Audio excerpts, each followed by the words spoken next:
कहानी की शुरुआत होती है साउथ कोरिया के सियोल शहर से, जहां एक अमेरिकी मिलिट्री बेस के अंदर एक डॉक्टर अपने असिस्टेंट को आदेश देता है कि लैब में रखी हुई सैकड़ों बोतलों का जहरीला केमिकल सीधे नाली में बहा दिया जाए। असिस्टेंट उसे समझाने की कोशिश करता है कि सर, ये केमिकल बहुत खतरनाक है और ये नाली सीधे हान नदी में जाकर मिलती है। लेकिन डॉक्टर उसकी बात को नजरअंदाज कर देता है और फिर बिना किसी जिम्मेदारी के वो सारा जहरीला केमिकल हान नदी में बहा दिया जाता है। कुछ समय बाद हान नदी के किनारे लोगों को पानी के अंदर एक अजीब सी हलचल दिखाई देती है। पहले तो सब लोग उसे मजाक समझते हैं, कोई पत्थर फेंकता है, कोई दूर से उसे देखने लगता है। लेकिन देखते ही देखते पानी के अंदर छिपी वो चीज अचानक बाहर आती है और लोगों के सामने एक विशाल, बदसूरत और डरावना जीव खड़ा होता है। कुछ सेकंड के लिए वहां मौजूद लोग समझ ही नहीं पाते कि ये क्या है, लेकिन अगले ही पल वो जीव पागलों की तरह भीड़ पर हमला करना शुरू कर देता है। पूरा नदी किनारा चीखों से गूंज उठता है और वो राक्षस बिना रुके लोगों को पकड़ पकड़ कर मारता हुआ आगे बढ़ता रहता है। इसी अफरा तफरी के बीच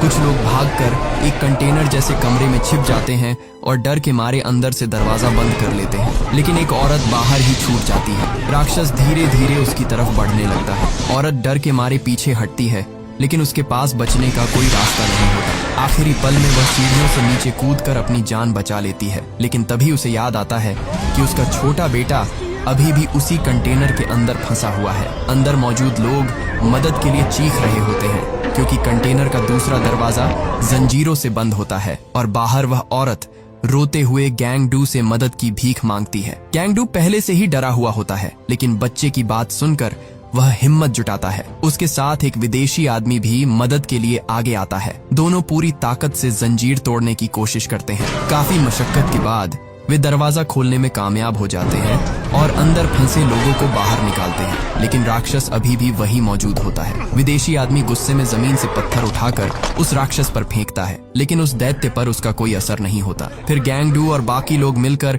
एक बड़ा सा लोहे का खंभा उठाते हैं और पूरी ताकत से उस पर हमला करते हैं। इस बार राक्षस बुरी तरह भड़क जाता है। वह सीधे उनकी तरफ दौड़ पड़ता है। गैंगडू किसी तरह एक कार के नीचे घुसकर अपनी जान बचा लेता है, लेकिन विदेशी आदमी उसकी चपेट में आ जाता है। गैंगडू डर के बावजूद हार नहीं मानता। वह फिर से हिम्मत करके बाहर निकलता है और राक्षस की पूंछ पर जोरदार हमला कर देता है। दर्द से तड़पता हुआ राक्षस अब गैंगडू के पीछे पड़ जाता है। चारों तरफ भगदड़ मची होती है, लोग चीख रहे होते हैं और इसी बीच गैंगडू अपनी बेटी ह्यूनसो को लेकर वहां से भागने की कोशिश करता है और जल्दबाजी के बीच दोनों जमीन पर गिर जाते हैं। गैंगडू तुरंत उठता है और बिना पीछे देखे एक बच्ची का हाथ पकड़कर दौड़ने लगता है। लेकिन कुछ दूर जाकर जब वह पीछे मुड़कर देखता है तो उसके पैरों तले जमीन खिसक जाती है। जिस बच्ची का हाथ उसने पकड़ा होता है वह उसकी बेटी ह्यूनसो नहीं होती, उसकी असली बेटी पीछे छूट चुकी होती है। गैंगडू वहीं रुक जाता है। उसकी आंखों के सामने उसकी बेटी अकेली खड़ी होती है, डर से कांपती हुई। वह अपने पिता को देखती है जैसे मदद के लिए पुकार रही हो। गैंगडू पूरी ताकत से उसकी तरफ भागना चाहता है, लेकिन तब तक बहुत देर हो चुकी होती है। राक्षस अचानक ह्यूनसो को पकड़ लेता है और उसे लेकर नदी में छलांग लगा देता है। गैंगडू बेबस होकर सिर्फ देखता रह जाता है। राक्षस तेजी से तैरते हुए नदी के दूसरी तरफ जाता है और फिर धीरे धीरे पानी के अंदर गायब हो जाता है। यह गैंगडू की जिंदगी का सबसे बड़ा दर्द बन जाता है। गैंगडू का पिता यह सब अपनी आंखों से देखता है। वह अंदर से टूट जाता है, लेकिन चाहकर भी कुछ नहीं कर पाता। इसके बाद सरकार और सेना पूरे इलाके को घेर लेती है। हान नदी के आसपास का इलाका प्रतिबंधित घोषित कर दिया जाता है। रात होते ही मृतकों के परिवार एक जगह इकट्ठा होते हैं। हर तरफ रोने की आवाजें होती हैं। गैंगडू खुद को माफ नहीं कर पा रहा होता। उसे बार बार वही पल याद आता है जब उसने गलत बच्ची का हाथ पकड़ लिया था। लेकिन मामला यही खत्म नहीं होता। सरकार घोषणा करती है कि उस राक्षस के शरीर में कोई खतरनाक वायरस मौजूद हो सकता है, इसलिए जो भी लोग उस हमले के दौरान वहां मौजूद थे उन्हें तुरंत क्वारंटीन किया जाएगा। गैंगडू और उसका पूरा परिवार भी जबरदस्ती अस्पताल में बंद कर दिया जाता है। लेकिन रात में अचानक गैंगडू के फोन पर एक कॉल आता है। फोन उठाते ही दूसरी तरफ से ह्यूनसो की टूटी हुई आवाज सुनाई देती है। वह रोते हुए बताती है कि वह अभी जिंदा है और किसी अंधेरी गंदी सुरंग जैसी जगह पर फंसी हुई है। ये सुनते ही गैंगडू की आंखों में फिर से उम्मीद लौट आती है। वह तुरंत पुलिस और डॉक्टरों को बताता है कि उसकी बेटी मरी नहीं है, वह अभी भी जिंदा है। लेकिन कोई उसकी बात पर भरोसा नहीं करता। पुलिस उसे पागल समझती है। डॉक्टर सोचते हैं कि वायरस के डर और सदमे की वजह से गैंगडू भ्रम में है यहाँ गैंगडू को समझ आ जाता है कि अगर वह सिस्टम के भरोसे बैठा रहा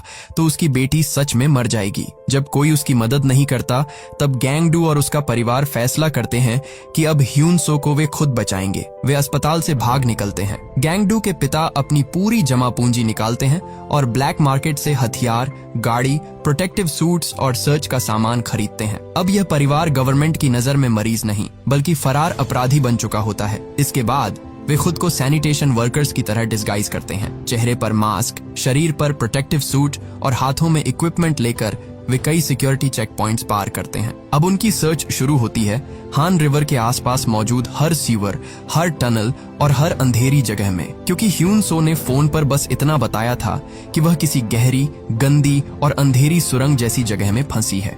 पर दिक्कत ये थी कि शहर के नीचे ऐसे सैकड़ों रास्ते थे। हर सीवर एक जैसा दिखता था, हर टनल अंधेरे में जाकर गायब हो जाती थी। दिन गुजरते जाते हैं। गैंगडू और उसका परिवार बिना रुके ह्यून सो को ढूंढता रहता है, लेकिन उन्हें कोई पक्का सुराग नहीं मिलता। भूख, ठंड और थकान से सभी की हालत खराब हो चुकी होती है। आखिरकार वे लोग अपने छोटे से स्नैक शॉप पर लौटते हैं ताकि कुछ खाकर फिर से सर्च शुरू कर सके। लेकिन वहां बैठते ही सबको ह्यून सो की याद आने लगती है। उनके सामने खाना रखा होता है लेकिन कोई ठीक से खा नहीं पाता। हर किसी के दिमाग में बस ह्यून सो का चेहरा घूम रहा होता है। और तभी मूवी एक बहुत इमोशनल सीन दिखाती है। गैंगडू और उसका परिवार इमेजिन करता है कि ह्यून सो भी उनके साथ बैठी है। पूरा परिवार उसे प्यार से खाना खिला रहा है, जैसे कुछ हुआ ही नहीं, जैसे वह अभी भी उनके बीच मौजूद हो। लेकिन असलियत बहुत दर्दनाक होती है, क्योंकि उसी समय असली ह्यून सो अंधेरे सीवर में अकेली, डरी हुई, उसके आसपास लाशें पड़ी होती हैं। तभी अचानक ऊपर से किसी भारी चीज के हिलने की आवाज आती है। वह बिना एक सेकंड गवाए जमीन पर लेट जाती है और खुद को मरा हुआ दिखाने लगती है। डर से उसकी सांसें तक थम जाती हैं। राक्षस धीरे धीरे अंदर आता है। उसके मुंह से गंदा पानी टपक रहा होता है और वह अपने साथ एक नया शिकार भी लेकर आता है। लेकिन इस बार किस्मत से वह शिकार पूरी तरह मरा नहीं होता। एक छोटा लड़का अभी भी जिंदा बचा होता है। जैसे ही मॉन्स्टर वहां से जाता है, ह्यून सो तुरंत उस लड़के के पास जाती है और उसकी हालत देखने लगती है। लड़का बहुत डरा हुआ और कमजोर होता है, मगर तभी फिर से आवाज आने लगती है। मॉन्स्टर शायद कुछ भूलकर वापस लौट रहा होता है। ह्यून सो घबराकर तुरंत उस बच्चे को अपनी बाहों में लेती है और उसके साथ जमीन पर लेट जाती है। दोनों बिल्कुल बिना हिले डुले पड़े रहते हैं। राक्षस उनके बेहद करीब आकर उन्हें सूंघता है। ऐसा लगता है जैसे वह किसी भी पल उन्हें पकड़ लेगा। ह्यून सो अपनी सांस तक रोक लेती है। राक्षस उन्हें मरा हुआ समझकर वहां से चला जाता है। दूसरी तरफ गैंगडू का परिवार अभी भी उसी मॉन्स्टर की तलाश में लगा होता है। इसी दौरान गैंगडू के पिता अपने छोटे से स्टोर के अंदर बैठे होते हैं। तभी उन्हें दरवाजे की दरार से बाहर कुछ अजीब दिखाई देता है। बाहर वही मॉन्स्टर खड़ा होता है। बूढ़े पार्क धीरे धीरे अपनी बंदूक उठाते हैं। वे दरवाजे की दरार से निशाना साधते हैं। अगले ही पल गोली चलती है। गोली लगते ही राक्षस दर्द से तिलमिला उठता है। गुस्से में पागल होकर वह पूरी ताकत से स्टोर पर हमला करता है और देखते ही देखते पूरा स्टोर तहस नहस हो जाता है। अराजकता के बीच बूढ़े पार्क फिर से मौका देखकर गोली चलाते हैं। इस बार मॉन्स्टर पीछे हट जाता है। जब पूरा परिवार बाहर निकलता है तो वे देखते हैं कि मॉन्स्टर जमीन पर पड़ा हुआ है। कुछ पल के लिए सबको लगता है कि शायद वह मर चुका है, लेकिन गैंगडू का भाई नामिल गुस्से में आकर उस पर एक और गोली चला देता है और अगले ही पल सबके होश उड़ जाते हैं। राक्षस अचानक उठता है और वहां से भागने लगता है। अब पूरा परिवार उस भागते हुए मॉन्स्टर के पीछे दौड़ पड़ता है, लेकिन गोलीबारी की आवाज सुनकर पुलिस और सैनिक भी वहां पहुंचने लगते हैं। परिवार के पास समय बहुत कम होता है। इधर पुलिस उन्हें पकड़ने आ रही होती है और उधर मॉन्स्टर दोबारा नदी की तरफ भाग जाता है। राक्षस इसी मौके का फायदा उठाता है और वापस हान रिवर में छलांग लगा देता है। तभी बूढ़े पार्क अपने बच्चों से कहते हैं कि तुम लोग भाग जाओ। वह जानते हैं कि पुलिस भी आ रही है, इसलिए वह खुद पीछे रुककर मॉन्स्टर का सामना करने का फैसला करते हैं। वह गैंगडू की बंदूक अपने हाथ में लेते हैं। बूढ़े पार्क नदी किनारे खड़े होकर मॉन्स्टर का इंतजार करने लगते हैं। कुछ ही पल बाद मॉन्स्टर पानी से बाहर निकलता है और धीरे धीरे उनकी तरफ बढ़ने लगता है। लेकिन जैसे ही वह गोली चलाने की कोशिश करते हैं, उन्हें एहसास होता है कि बंदूक खाली है और यही छोटी सी गलती बूढ़े पार्क की जिंदगी ले लेती है। अपने पिता को इस हालत में देखकर गैंगडू पूरी तरह टूट जाता है। उसके अंदर गिल्ट, गुस्सा और बेबसी सब एक साथ फट पड़ते हैं। लेकिन पुलिस तेजी से पास आ रही होती है, इसलिए गैंगडू अपने भाई नाम इल और बहन नामजू से कहता है कि वे लोग ह्यून सो की तलाश जारी रखें। वह खुद अपने पिता के पास रुक जाता है गैंगडू अपने पिता के चेहरे पर अखबार डालता है। वह वहां से जाना चाहता है, लेकिन अपने पिता को ऐसे छोड़कर जाने की हिम्मत नहीं जुटा पाता। आखिरकार पुलिस वहां पहुंच जाती है और गैंगडू को पकड़ लेती है। दूसरी तरफ नामिल और नामजू अब अकेले ह्यूनसो को ढूंढने की कोशिश करते हैं। तभी नामिल को अपने कॉलेज के एक पुराने दोस्त की याद आती है जो टेलीकॉम कंपनी में काम करता है। नामिल को उम्मीद होती है कि अगर ह्यूनसो के फोन की लोकेशन ट्रेस हो जाए तो वे उसकी एग्जैक्ट जगह तक पहुंच सकते हैं। वह अपने दोस्त से मदद मांगता है। दोस्त पहले उसकी मदद करने के लिए तैयार हो जाता है। दोनों रात के अंधेरे में टेलीकॉम कंपनी के अंदर घुसते हैं, लेकिन सिस्टम खोलने के लिए मैनेजर का पासवर्ड चाहिए होता है। नाम इल का दोस्त पासवर्ड लेने ऑफिस के अंदर जाता है, लेकिन वहां पहले से पुलिस छिपी बैठी होती है। असल में उसके दोस्त ने रिवॉर्ड मनी के लालच में उसे धोखा दे दिया होता है। नामिल बाहर इंतजार करता रहता है, लेकिन उसे धीरे धीरे शक होने लगता है। तभी उसकी नजर पास रखे एक इलेक्ट्रॉनिक डिवाइस पर जाती है। वह बिना समय गंवाए अंदाजे से पासवर्ड डालने की कोशिश करता है और हैरानी की बात यह होती है कि सिस्टम खुल जाता है। आखिरकार नामिल ह्यूनसो के फोन की लोकेशन निकाल लेता है। अब उसे पता चल जाता है कि ह्यूनसो किस तरफ फंसी हुई है, लेकिन तभी पुलिस उसे चारों तरफ से घेर लेती है। नामिल घबराता नहीं, वह तुरंत दिमाग लगाता है और बिजली का शॉर्ट सर्किट कर देता है। पूरे कमरे की लाइट्स बंद हो जाती है और अंधेरा फैल जाता है। इसी मौके का फायदा उठाकर नामिल वहां से भाग निकलता है। जाते जाते वह अपने दोस्त को देखता है, वही दोस्त जिसने पहले उसे धोखा दिया था, लेकिन अब चुपचाप उसे भागने का इशारा करता है। नामिल किसी तरह पुलिस से बचकर बाहर निकलता है और पुल से नीचे कूद जाता है। वह बुरी तरह घायल हो जाता है, लेकिन बेहोश होने से पहले ह्यूनसो की लोकेशन अपने भाई और बहन को भेज देता है। उधर नामजू पूरी रात पुल के नीचे छिपकर बिताती है। वह खुद भी पुलिस से बच रही होती है, लेकिन उसकी आंखों में अब भी एक ही मकसद होता है, किसी तरह ह्यूनसो तक पहुंचना। अगले दिन वह छिपते छिपाते एक छोटी दुकान में जाती है। वहां कुछ खाती है, थोड़ा खुद को संभालती है और अपना बंद पड़ा फोन चार्ज करती है। जैसे ही फोन चालू होता है, उसे नामिल का भेजा हुआ मैसेज मिल जाता है। उस मैसेज में ह्यूनसो की लोकेशन होती है। अब नामजू को पता चल जाता है कि उसे कहाँ जाना है। वह बिना देर किए तुरंत उस जगह की तरफ निकल पड़ती है। काफी लंबा सफर तय करने के बाद नामजू पुराने ब्रिज के पास पहुंचती है। चारों तरफ सुनसान माहौल होता है, नीचे गंदा पानी बह रहा होता है और आसपास वही अंधेरी सीवर टनल्स फैली होती है। नामजू धीरे धीरे आगे बढ़ती है। उसके हाथ में उसका बो होता है, लेकिन तभी अचानक उसके सामने वही मॉन्स्टर आ जाता है। नामजू तुरंत अपना बाव निकालकर निशाना साधने की कोशिश करती है, लेकिन इससे पहले कि वह एरो चला पाती, मॉन्स्टर बिजली जैसी रफ्तार से उस पर हमला कर देता है। टक्कर इतनी तेज होती है कि नामजू पास के एक गहरे गड्ढे में जा गिरती है। कुछ पल के लिए ऐसा लगता है कि अब उसकी जान नहीं बचेगी, लेकिन किस्मत से वह गड्ढा इतना संकरा होता है कि मॉन्स्टर उसके अंदर नहीं पहुंच पाता। नामजू बेहोश हो जाती है, लेकिन उसकी जान बच जाती है। दूसरी तरफ गैंगडू को भी आखिरकार ह्यूनसो की लोकेशन का पता चल जाता है, लेकिन हॉस्पिटल में डॉक्टर्स उसकी किसी बात पर भरोसा नहीं करते। उन्हें लगता है कि गैंगडू पर वायरस का असर उसके दिमाग तक पहुंच चुका है। उन्हें लगता है कि वह हेलुसिनेशन में अपनी मरी हुई बेटी को जिंदा समझ रहा है। डॉक्टर्स गैंगडू का जबरदस्ती ऑपरेशन करने की तैयारी करने लगते हैं। वे उसके दिमाग से सैंपल निकालना चाहते हैं ताकि वायरस की जांच कर सके। वह किसी तरह हॉस्पिटल स्टाफ को काबू में करता है, वहां से निकलता है और सीधे ह्यूनसो की लोकेशन की तरफ दौड़ पड़ता है। उधर नामिल को एक बेघर आदमी बचाता है। पहले तो नामिल बहुत कमजोर और घायल होता है, लेकिन जब उसे होश आता है तो वह उस आदमी को सब कुछ बताता है। वह बेघर आदमी भी उसकी मदद करने के लिए तैयार हो जाता है। दोनों मिलकर पेट्रोल बॉम्ब्स बनाते हैं ताकि मॉन्स्टर से लड़ने का कोई तरीका उनके पास हो। फिर वे भी तुरंत ब्रिज की तरफ निकल पड़ते हैं। अब कैमरा फिर से ह्यूनसो की तरफ जाता है। ह्यूनसो और वह छोटा लड़का दोनों बहुत ज्यादा कमजोर हो चुके होते हैं। ह्यूनसो समझ जाती है कि अब सिर्फ इंतजार करने से कुछ नहीं होगा। अगर उसे बचना है तो उसे खुद रास्ता बनाना पड़ेगा। वह आसपास पड़े कपड़ों को इकट्ठा करती है और उन्हें आपस में बांधकर एक लंबी रोप जैसी चीज बनाती है। फिर वह उसे ऊपर लगी लोहे की ग्रिल तक फेंकने की कोशिश करती है। कई बार कोशिश करने के बाद आखिरकार कपड़े ग्रिल में फंस जाते हैं, लेकिन दिक्कत ये होती है कि कपड़े अभी भी बहुत ऊपर होते हैं। ह्यूनसो कई बार कूदकर उन्हें पकड़ने की कोशिश करती है, लेकिन हर बार नाकाम रहती है। तभी उसके दिमाग में एक खतरनाक आइडिया आता है। कुछ देर बाद मॉन्स्टर पेट भरकर अपनी मांद में वापस आता है और नीचे आराम करने लगता है। ह्यूनसो पहले ये कंफर्म करने के लिए एक खाली कैन उसकी तरफ फेंकती है कि वह सच में सो रहा है या नहीं। मॉन्स्टर कोई रिएक्शन नहीं देता। अब ह्यूनसो उस छोटे लड़के से कहती है कि वह यही छिपा रहे, वह बाहर जाकर मदद लेकर जरूर वापस आएगी। लड़का डर जाता है, लेकिन ह्यूनसो उसे भरोसा दिलाती है। इसके बाद ह्यूनसो पूरी हिम्मत जुटाती है, दौड़ लगाती है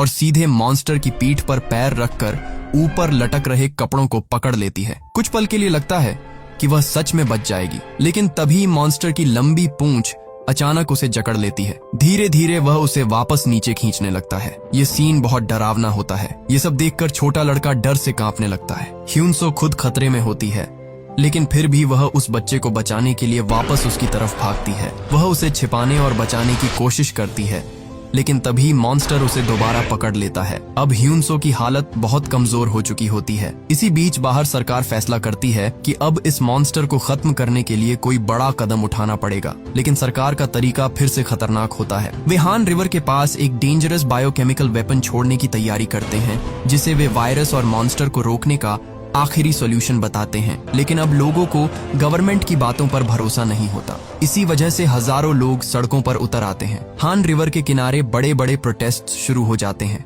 लोग सरकार के खिलाफ नारे लगाने लगते हैं। इसी बीच नदी के अंदर छिपा बैठा मॉन्स्टर अगले ही पल वह तेज रफ्तार से भीड़ की तरफ बढ़ने लगता है। भीड़ में भगदड़ मच जाती है, लेकिन तभी मॉन्स्टर अचानक तड़पने लगता है। सरकार द्वारा छोड़ा गया केमिकल उसके शरीर को जलाने लगता है। वह दर्द से पागलों की तरह छटपटाने लगता है और इसी मौके का फायदा उठाकर गैंग डू पूरी ताकत से उसकी तरफ दौड़ पड़ता है। गैंग डू सीधे मॉन्स्टर के पेट और मुंह के पास पहुंचता है और कांपते हाथों से उसके अंदर फंसे लोगों को खींचने लगता है। कुछ पल बाद वह एक लड़की को बाहर निकालता है, लेकिन जैसे ही वह उसे अपनी बाहों में लेता है, उसकी पूरी दुनिया उजड़ जाती है। वह ह्यूनसो होती है। ह्यूनसो अपनी बाहों में उस छोटे लड़के को पकड़े होती है, जिसे बचाने के लिए उसने आखिरी सांस तक संघर्ष किया था। लेकिन अब ह्यूनसो की सांसें बंद हो चुकी होती हैं। वह मर चुकी होती है। गैंग डू कुछ पल के लिए बिल्कुल शांत हो जाता है, जैसे उसका दिमाग ये सच मानने को तैयार ही नहीं होता। तभी उसका भाई नामिल पेट्रोल बॉम्ब उठाकर मॉन्स्टर की तरफ फेंकता है, लेकिन मॉन्स्टर अभी भी बहुत तेज होता है। वह लगातार इधर उधर भागता रहता है और हर बार हमले से बच निकलता है। हालात बिगड़ते देख वही होमलेस आदमी आगे आता है, जिसने पहले नामिल की मदद की थी। वह चुपके से ऊपर चढ़ता है और मौका देखकर पूरा पेट्रोल मॉन्स्टर के शरीर पर उड़ेल देता है। अब मॉन्स्टर पूरी तरह पेट्रोल में भीग चुका होता है। नामिल आखिरी पेट्रोल बॉम्ब उठाता है ताकि मॉन्स्टर को आग लगा सके, लेकिन टेंशन, थकान और घबराहट में उसके हाथ से बोतल फिसल जाती है और पीछे गिर पड़ती है। एक पल के लिए सबको लगता है कि अब सब खत्म हो गया। मॉन्स्टर अभी भी जिंदा है। गैंग डू की बहन नामजू, जो एक प्रोफेशनल आर्चर रह चुकी होती है, धीरे धीरे अपना बो उठाती है। वह एरो के सिरे पर आग लगाती है। नामजू अपनी पूरी फोकस के साथ निशाना साधती है। वह एरो छोड़ देती है। जलता हुआ एरो हवा को चीरता हुआ सीधे मॉन्स्टर की आंख में जाकर धंस जाता है। अगले ही पल मॉन्स्टर का पूरा शरीर आग की लपटों में घिर जाता है। मॉन्स्टर दर्द से भयानक चीखें मारता है। उसकी चीखों से पूरा इलाका कांप उठता है। वह इधर उधर भागने लगता है, लेकिन आग उसके पूरे शरीर को जला रही होती है। अब उसके पास बचने का सिर्फ एक ही रास्ता होता है, हान रिवर का पानी। वह पूरी ताकत से नदी की तरफ भागता है ताकि पानी में कूदकर खुद को बचा सके। नदी बस कुछ ही कदम दूर होती है, लेकिन तभी गैंग डू उसके सामने आकर खड़ा हो जाता है। गैंग डू के हाथ में एक लंबा लोहे का हथियार होता है। वह पूरी ताकत से वेपन उठाता है और मॉन्स्टर के शरीर में घोंप देता है। ये सिर्फ इंसान और मॉन्स्टर की लड़ाई नहीं रहती। मॉन्स्टर आग, दर्द और चोट से कमजोर होकर जमीन पर गिर पड़ता है। कुछ ही पल में उसकी सांसें थम जाती हैं और इसी के साथ हान रिवर का वह डरावना मॉन्स्टर हमेशा के लिए खत्म हो जाता है। लड़ाई खत्म होने के बाद गैंग डू कांपते कदमों से उस छोटे लड़के के पास जाता है। कुछ पल बाद वह लड़का धीरे धीरे आंखें खोलता है। गैंग डू उसे जिंदा देखकर टूट भी जाता है। इस दुनिया में उसका कोई नहीं बचा होता। शायद किस्मत ने गैंग डू से उसकी बेटी छीन ली थी, लेकिन उसी बेटी की आखिरी कोशिश ने उसे जीने की एक वजह भी दे दी थी। और इसी इमोशनल नोट के साथ द होस्ट की कहानी खत्म हो जाती है।